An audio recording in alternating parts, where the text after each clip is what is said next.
নমস্কার বন্ধুরা, আমি চলে এসেছি তোমাদের প্রিয় চ্যানেল স্টক ট্রাভেলার। বন্ধুরা, আজকের বিষয়টা খুবই গুরুত্বপূর্ণ আমাদের স্টক মার্কেটের জন্য।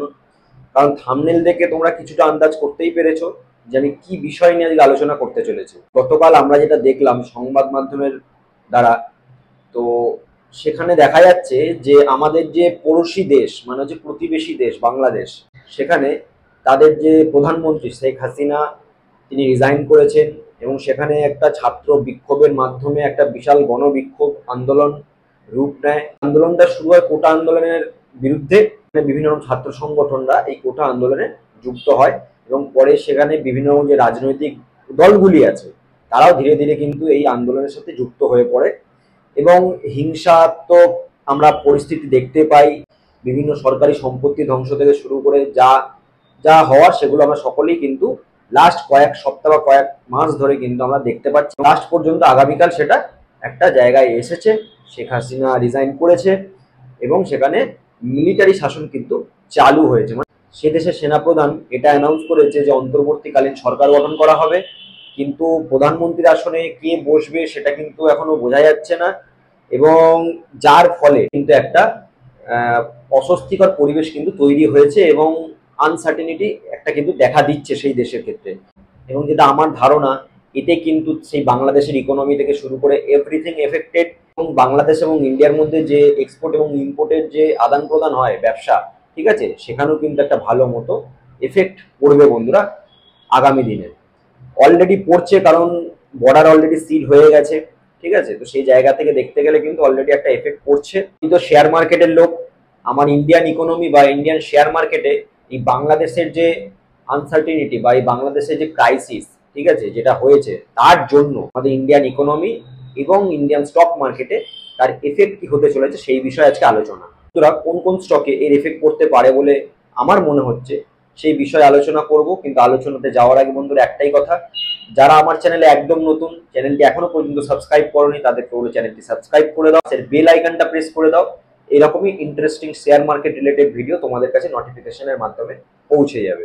যে কোম্পানিগুলো এফেক্টেড হবে, মানে বাংলাদেশে সেই কোম্পানিগুলোর ইনভেস্টমেন্ট আছে এবং বড় তারা ইনভেস্টমেন্ট করে রেখেছে, যার ফলে যারা সেই কোম্পানিগুলি স্টকে ইনভেস্টেড হয়ে আছে, যেসব শেয়ার মার্কেটের যারা ইনভেস্টার, রিটেল ইনভেস্টার হোক বা ইনস্টিটিউশনাল ইনভেস্টার হোক, তারাও কিছুটা কিন্তু এফেক্টেড হবে এর কারণে। যে কোম্পানিটা আছে সেটা হচ্ছে ভিআইপি ইন্ডাস্ট্রিজ। এই ভিআইপি ইন্ডাস্ট্রিজ কিন্তু বাংলাদেশে তার নিজস্ব প্ল্যান্ট আছে। তো এরকম অস্থিরতা চলাকালীন তো আর সেখানে কাজকর্ম হবে বলে আমার মনে হয় না। আর তারপরে এই ভিআইপি ইন্ডাস্ট্রিজ যেহেতু ভারতের একটা কোম্পানি, ঠিক আছে, তো ভারত বিরোধী একটা মনোভাব কিন্তু সেখানকার যে বর্তমান যা পরিস্থিতি, তাতে আমরা বেশ কিছু ভিডিওতে কিন্তু আমরা লক্ষ্য করেছি যে ভারত বিরোধী মনোভাব বা ভারতীয় পণ্য বয়কট, ঠিক আছে। তো এই ব্যাপারগুলো কিন্তু সেখানে দীর্ঘদিন ধরে কিন্তু আন্দোলন চলে আসছে এবং সেখানে জামাত হোক বা সেখানে যে বিএনপি গভর্নমেন্ট হোক, তারা কিন্তু সবসময় কিন্তু ভারত বিরোধী একটা অবস্থান তারা রেখেছে। তাদের মধ্যে যদি কেউ গভর্নমেন্ট ফর্ম করে, তো ভারতীয় যে কোম্পানিগুলি সেখানে ব্যবসা করছে এগুলো অবশ্যই কিন্তু এফেক্টেড হবে বলে আমার ধারণা। প্লাস হচ্ছে ম্যারিকো আছে, ম্যারিকো বিভিন্ন দেশে ইম্পোর্ট করে তার প্রোডাক্ট, তার সেই ইম্পোর্টের যে 40% ভাগ কিন্তু বাংলাদেশে হয়ে থাকে, ঠিক আছে, মানে বাংলাদেশে তার 40% ইম্পোর্ট কিন্তু হয়ে থাকে টোটাল ইম্পোর্টের। তো সেখানেও এই যে এখন বর্ডার সিল হয়ে গেছে, প্লাস ভারতীয় পণ্য বয়কট, এইসব বিভিন্ন রকম যে আমরা জিনিসগুলো দেখছি, বর্তমান পরিস্থিতি আরো উদ্বেগজনক। তো এই জায়গায় ম্যারিকোর মতো যে স্টক সেটাও কিন্তু এফেক্টেড হবে বলে বন্ধুরা আমার মনে হচ্ছে। তারা Asian paint, Dabur, Nestle, Emami, মানে যেগুলো আর কি ফুড প্রোডাক্ট তৈরি করে, এফএমসিজি প্রোডাক্ট তৈরি করে, মানে এফএমসি সেক্টরের সাথে যুক্ত, তারা কিন্তু এফেক্টেড হবে খুব ভালো করে। প্লাস হচ্ছে জুবিলেন্ট ফুড ওয়ার্ক বলে যে কোম্পানিটি আছে, ডমিনোজের যে পিৎজা, ঠিক আছে, যে বানায় ফ্র্যাঞ্চাইজি থ্রুতে, যে জুবিলেন্ট ফুড ওয়ার্ক যে কোম্পানি ইন্ডিয়াতে কাজ করে এবং বাংলাদেশেও যে ডমিনোজের যে চেন বিজনেস চলে সেটা কিন্তু এই জুবিলেন্ট ফুড ওয়ার্কের মাধ্যমে কিন্তু চলে। তো সেখানেও কিছুটা এফেক্ট পড়বে বলে আমার ধারণা। এছাড়া ভারত সরকারের সাথে কিছু চুক্তি হয়েছিল কিছু কোম্পানির সাথে, যেমন হচ্ছে আদানি পাওয়ার, তারপর হচ্ছে বাংলাদেশে যে মোংলা পোর্ট আছে সেই পোর্ট লিজে নিয়েছিল আদানি পোর্ট, ঠিক আছে। এই কোম্পানিগুলো অদূর ভবিষ্যতে আমার মনে হয় এফেক্টেড হলেও হতে পারে। ভারত বিরোধী মনোভাবাপন্ন যদি গভর্নমেন্ট ফর্ম করে যায়, মনে হয় এই প্রকল্পগুলো কিন্তু একটা সংকটের মুখে পড়তে পারে। চায়না কিন্তু একটা ভালো পজিশন কিন্তু বিল্ড করতে পারে। ডিফেন্সের একটা কোম্পানি আছে জিআরএসসি, মানে গার্ডেন রিচ শিপ বিল্ডার। এই কোম্পানিটি বাংলাদেশ নৌবাহিনীর থেকে বেশ কিছু যুদ্ধ জাহাজের কিন্তু অর্ডার রিসিভ করেছিল, এবং আগামী ভবিষ্যতে সেই অর্ডারটার যে কি হবে সেটাও একটা কিন্তু সংকটের মুখে পড়ে গেল। কারণ হচ্ছে দেখো, যখন গভর্নমেন্ট চেঞ্জ হয়ে যাবে না, তো তখন এইসব ডিফেন্সের যে অর্ডার বা এইগুলো কিন্তু অনেকটা মানে লেন্দি বা পিছিয়ে যায়। এইসব দিক থেকেও কিন্তু একটা প্রবলেম দেখা দিলেও দিতে পারে, জিআরএসসি স্টকেও কিছুটা প্রভাব পড়তে পারে বলে আমার ধারণা। তার মানে আমি কিন্তু যে কটা স্টকের নাম বললাম বন্ধুরা, কোনো রকম কিন্তু সেল করার জন্য আমি কিন্তু রেকমেন্ডেশন করছি না।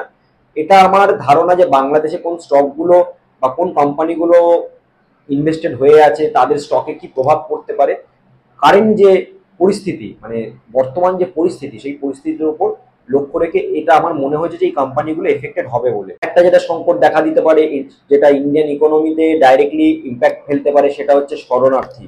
সেই সংখ্যালঘু মানুষদের ওপর যদি দমন পীড়ন নীতি শুরু হয়, আর এছাড়াও বিভিন্ন নিউজ চ্যানেলেও তো দেখতে পাচ্ছি যে বিভিন্ন রকম মন্দির ভাঙচুর বা আগুন লাগিয়ে দেওয়া, সংখ্যালঘু সম্প্রদায়ের উপর আক্রমণ করা, এগুলো কিন্তু হচ্ছে।